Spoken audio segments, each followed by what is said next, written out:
Congress leader Rahul Gandhi may not be in the country as parliament takes place, but the Congress MP has continued his attacks on the Narendra Modi government over the India-China border standoff.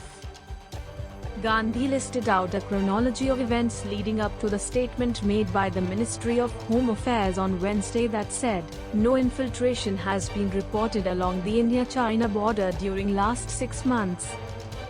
Understand the chronology. PM said no one crossed the border. Then, took a huge loan from a China-based bank. Then, Defense Minister said China occupied our land.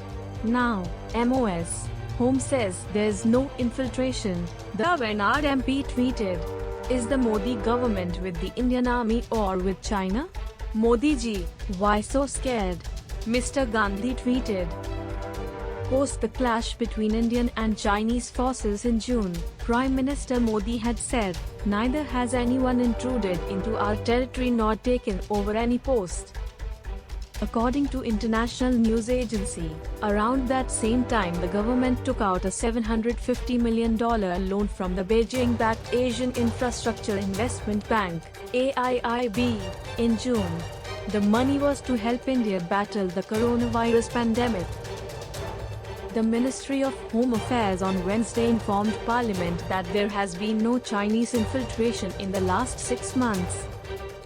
India and China have been engaged in a serious border standoff since skirmishes were reported from the Pangong Lake region in Ladakh in May.